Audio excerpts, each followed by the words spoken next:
our options are not only lazy or only genius. Some things we want to be a genius at. We want to give our time and our energy because we care about those things right now in this season of our lives. But in order for that to happen, there are other things that we have to be lazy about for now. It doesn't mean you're lazy about them forever or that you're a genius about this one thing forever.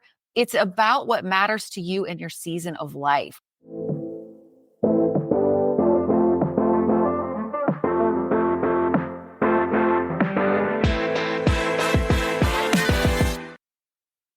Welcome back to the show. Hope you all had a great holiday season and to your 2024 and happy 2025. Welcome to our first show of 2025.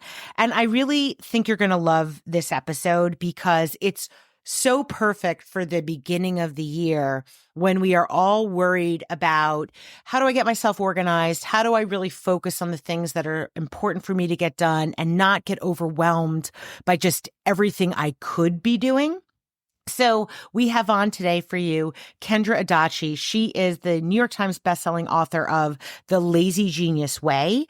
And she also has a nationally ranked podcast called The Lazy Genius Podcast. And what I think is going to be really interesting for you to hear about from Kendra is this notion about how do we manage our time compassionately.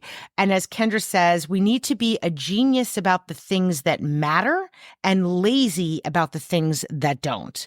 How do we prioritize and really look at what we could be getting done and say, okay, what is most important so that you can set a realistic expectation of what you're going to get it done efficiently, and really not get bogged down and overwhelmed by the things that are actually not that important that many of us tend to spend time either worrying about. I think you're going to find this episode super helpful if you are someone who is starting off your year, looking to get organized, looking to say, okay, what do I really want to focus on? What's really important to me? How do I develop that list? And then how do I set about getting that done in a way that is manageable and does not drive me crazy? So with that, I'm going to let you hear my great conversation with Kendra, and we're going to jump into it. Here we go.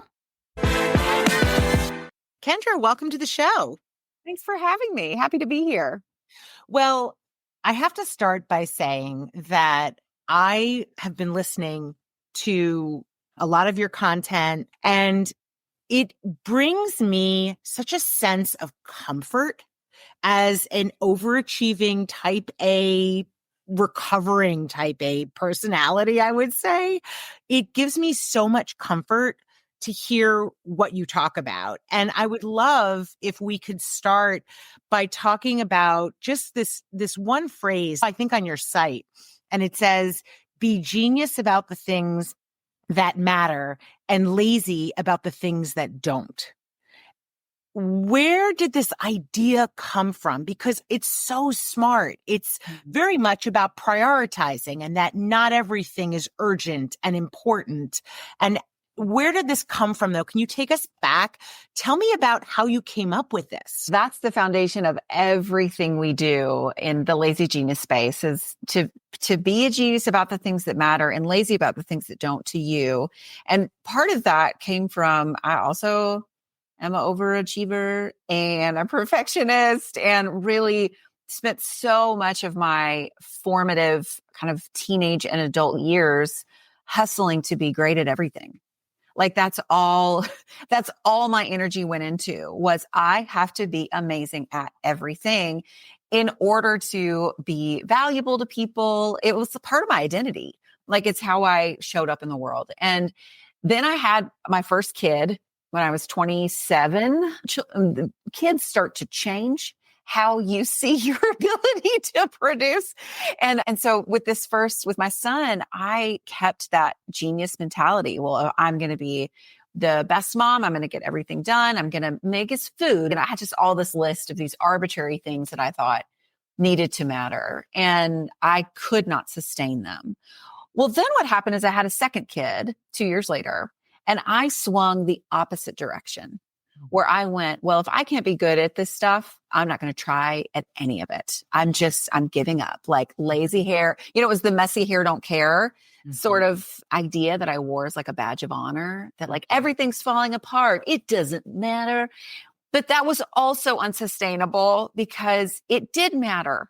Like my environment matters a lot to me, and having something that is reasonably tidy makes me think more clearly and be more calm. So then when I had my third kid, I started going to therapy, and I was like, hey, I think there is a wide middle here, that our options are not only lazy or only genius. Some things we want to be a genius at. We want to give our time and our energy because we care about those things right now in this season of our lives. But in order for that to happen, there are other things that we have to be lazy about for now. It doesn't mean you're lazy about them forever, or that you're a genius about this one thing forever. It's about what matters to you in your season of life. We have to make it smaller. And so that's kind of the foundation of everything that I talk about now. Wow. When you said that, the season of your life, it's so important for people to understand that the seasons of our life differ and what we care about differs. And I think that's one of the things that's hard too, is to look back and to say, well, 10 years ago, I cared a lot about that thing. Yeah. If you were explaining to us the theory of how it works, could you describe it for us? So the first thing I'll say is that when I began talking about this, there were some principles that surfaced in sort of putting this together. Here is why I find your question of like, how does this work, to be a really interesting and telling one. We have been conditioned by the productivity time management industry, which is dominated by male writers. 93% of time management books are written by men. 70 to 90% of those books are read by women. What? Yes. Yeah. I'm stunned by that. Yes. I'm stunned to hear that most time management books are read by women. Yes, they are. And here's why. Because women are expected to hold, and do hold, so much more in their lives and their schedules and their brains, that invisible scaffolding of your life. No matter what your family might look like, if you live alone or if you live with many, it doesn't really matter. You are the one holding all of these details. So what we have been taught over the years, especially if you are a millennial, if you are like a Gen Xer, if you're kind of like an adult, like running your life, and you might even have like humans that live in your house who are also starting to become humans, people as well, running their own lives. You have been taught for years and years that the way that you are supposed to plan your life is that you imagine an ideal future, however many years down the road. You reverse engineer how to get to that ideal future, and then you work the plan. Every day is meant to build on the next day. And if you have a day that does not align with that future ideal that you came up with when you were 24 years old, then that day was a waste. And you are not disciplined, or you are not motivated enough, or maybe you need to come back to the big system or whatever.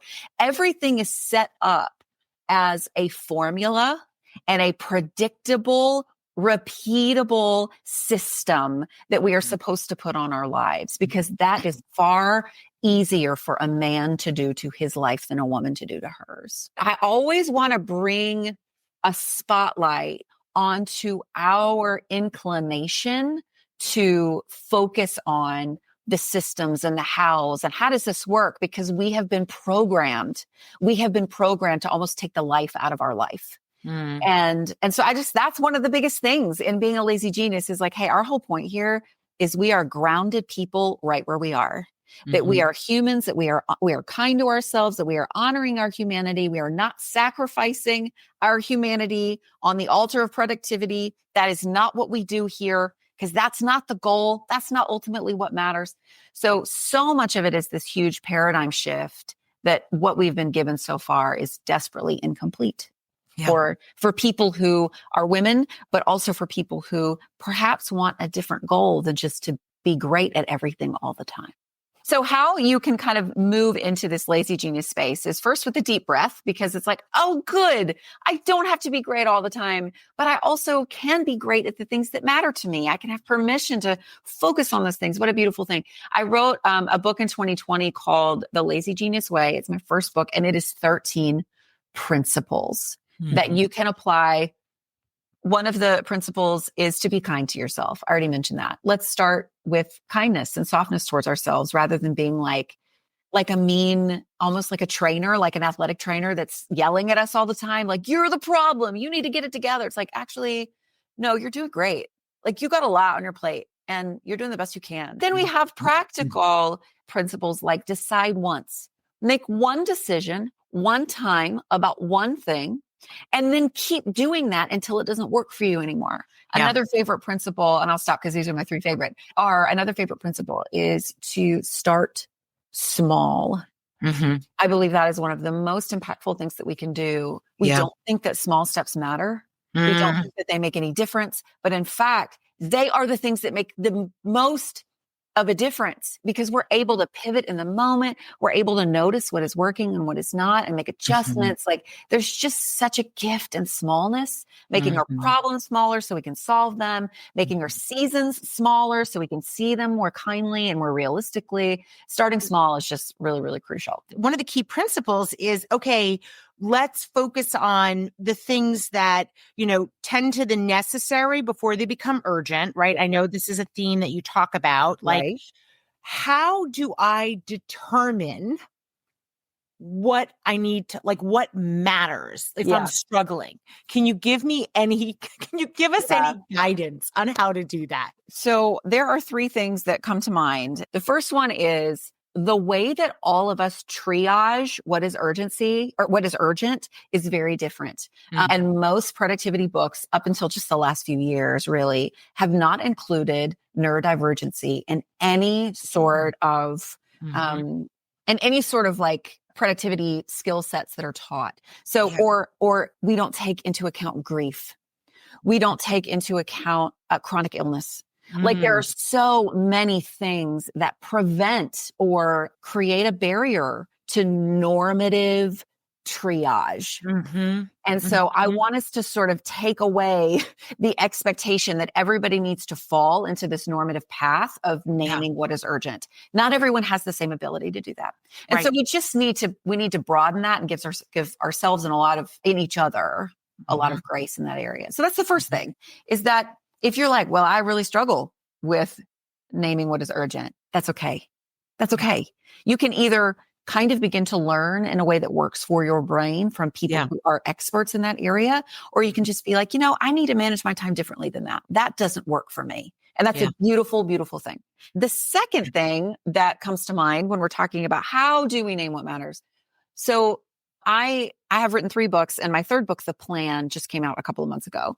And I already mentioned a little bit about kind of the foundation of it, which is we have been taught by the productivity industry for years and years and years that the goal of all of it is some form of greatness. It is optimization. It is hustle. It's reaching your potential. It's making the most of every opportunity. And that is in the air we breathe. It is in the water we swim in. It is in our companies. We have been taught that level of greatness is what we should be reaching at all times. Yeah. When that is your paradigm, whether known or unknown, when that is your paradigm, you are going to have a really difficult time naming what matters to you, because there's still part of you that thinks everything should. Yeah.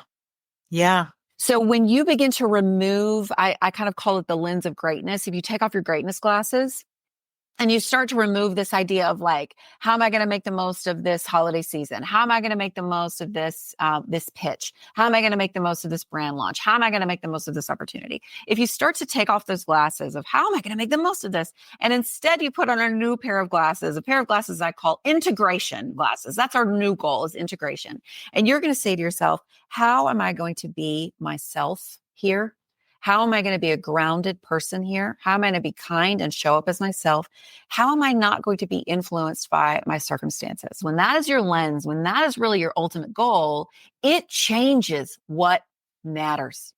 It changes what matters. So that's why we have so much difficulty with it, is because we're still wearing glasses of greatness and we don't know they're on our face. I want to talk about women in particular for a second. And I think women, we tend to be so earnest. We want things to go well. We want them to be right. We want everyone to be happy. Sure. And then what that tends to do is, I think it can distract us from ultimately what really is the most important thing. And so I guess my question to you is there an approach that we can think about to help us really get down to the core of, okay, what is most important? The first is you have to set your scope.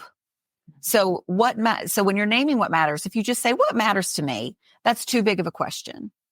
Because what does that even mean, right? Mm-hmm. So it's overwhelming. It's too The thought of it is overwhelming. That's right. So the first thing you want to do is you want to set your scope, and that scope can be a category of life. Okay. It can be a season of life that you're in. It can literally be what matters today. The smaller your scope, the easier it is to name what matters, right? What is the core thing there that I want to be sort of the umbrella that everything else falls under, right? Mm-hmm. So the smaller you make your scope, the easier it is to name what matters. You're setting your own scopes. But what about when, like I just said, when your kid is keeping his ride waiting outside and doesn't have his stuff together yet? That's a reactive moment where you are in a position to react one way or another. And you go, what matters right now? What matters right now? That's the smallest scope there is, right? What matters right now? So I think that kind of broader tool of the smaller the scope, the more easy it is to name what matters. And then to recognize, am I doing this proactively or reactively? Yeah. And the more reactive it is, the smaller you need to make that. I love that. Think about setting a scope. The smaller the scope, the better. Yep. And then think about it really in two key areas. The proactive, if you can. I have time to think about this. I'm marinating. I'm, coming up with some great ideas about it. Or reactively, which I think happens to us each. How many times a day? Oh, so many times. And this is where, going back to a principle, one of the 13 lazy genius principles that I mentioned before, this is where going back to being kind to yourself is critical. Because guess what? You are going to reactively choose in a way that you regret many, many times. Yeah. Or you're going to forget to ask. You're not even going to ask. And you're going to yell at the person. You're going to, have like an attitude towards the cashier at the Target because somebody didn't go fast enough. You're going to resent your partner for not helping in a way that you expected them to help, but you didn't say that that's what you wanted. Like there's all these things that we hold and that we're going to kind of look back on and go, oh man, I lost the thread there. Just generously, obsessively inject kindness into how you treat yourself in this. Because y'all, being a person is a whole thing. It is so hard. And for women in particular. You've mentioned a few times this idea of giving ourselves grace. It's two things. It's giving ourselves grace. And honestly, I think giving others grace. 100%. It's about do both of those things. And it's not about saying to yourself, well, I'm going to just say I'm great. I'm this, the positive self-talk. It's about saying we are all going to make mistakes. And multiple times a day, we're going to feel like, why did I do that? Why did I say that? But it's understanding that we're in this journey and each and every moment is part of that journey. And it's maybe moving away from like, okay, it's about the destination. Sure. And it's this thinking of, how do I get myself to be comfortable and productive in my own mind in these day-to-day moments? You have this concept that I would love if you could talk about, which is compassionate time management. Yeah. Can you just tell us a little bit about what that is? Yeah, really, it's all that we've been talking about now. Time management so far has just never been very compassionate. It's been deeply robotic. It's been follow this formula, do the system. If it doesn't work for you, you are the problem. Yeah. And that's mostly true of women because women just cannot, we have more expectations and less support to do what most people are calling us to.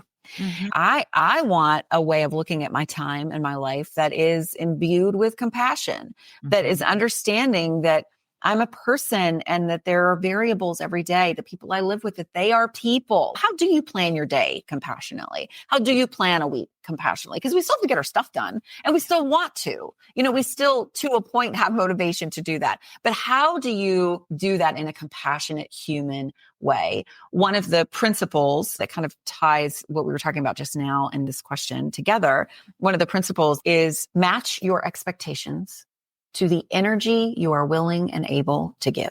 So if we are talking about, especially if you're, kind of involving other people in this whole thing, so often when we set a goal or we make a plan or whatever, we have an expectation for that thing, right? This happens for, we'll use the standard January, New Year, New You vibe. What we have been taught and what we have sort of kind of implicitly absorbed into how we live our lives is that if something isn't working, like if we set a goal, if we made a plan or whatever, and that thing is not working, we're trying to hack our energy.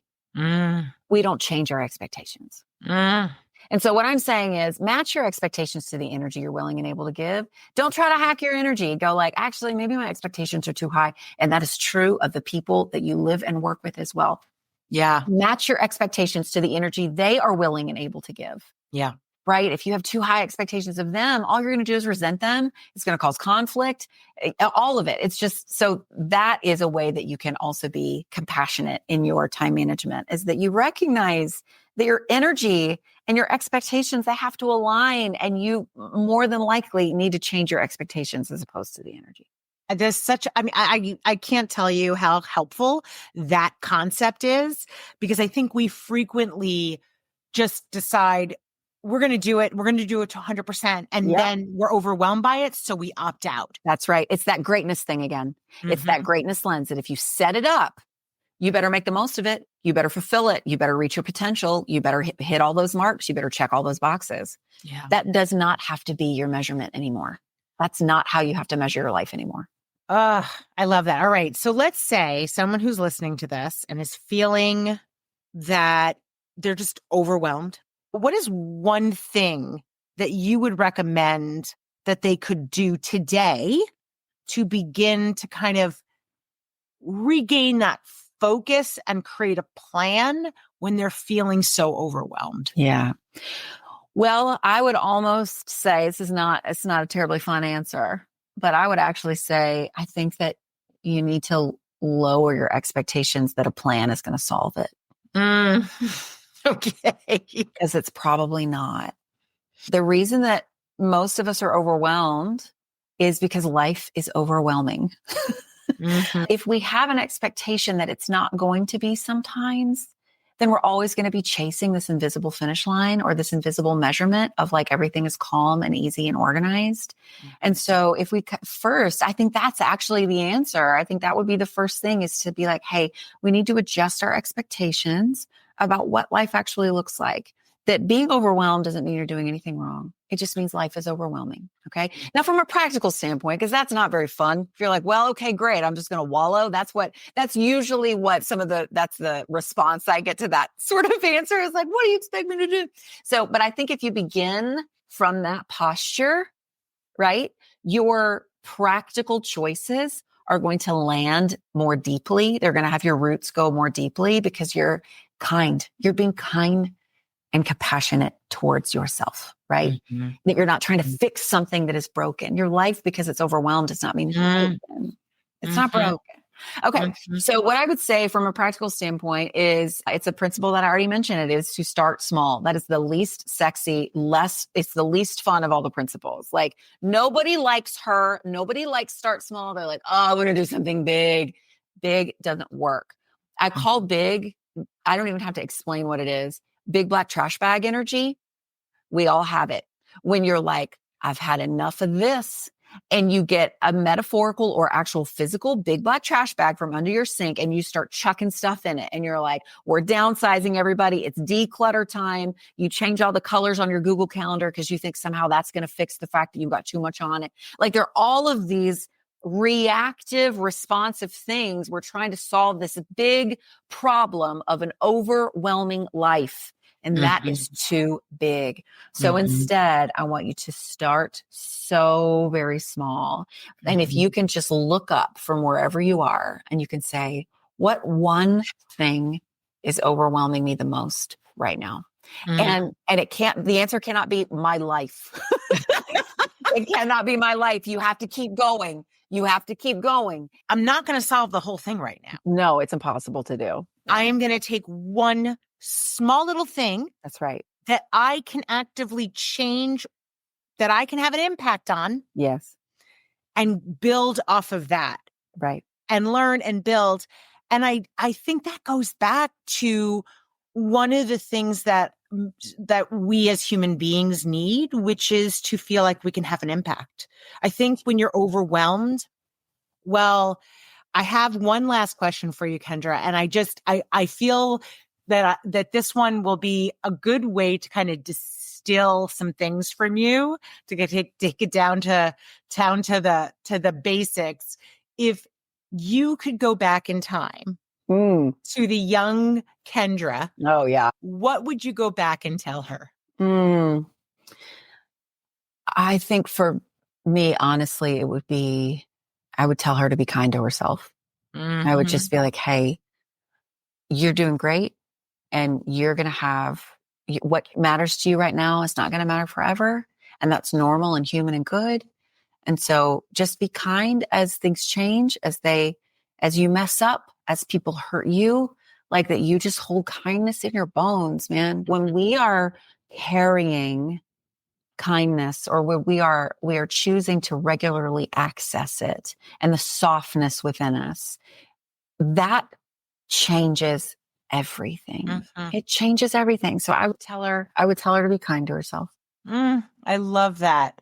Well, Kendra Adachi, thank you for spending this time with us. If people want to follow you, learn more about your books, what is the best way for them to do that? The best way is to go to my website, thelazygeniuscollective.com, and it has links to all three descriptions of and links to all three books. You can get them wherever books are sold. I have a podcast, the Lazy Genius Podcast. We're coming up on 400 episodes. It's a very resonant, snappy 20-minute, let's help you with this thing show. All of the stuff is at that hub, that website hub, thelazygeniuscollective.com.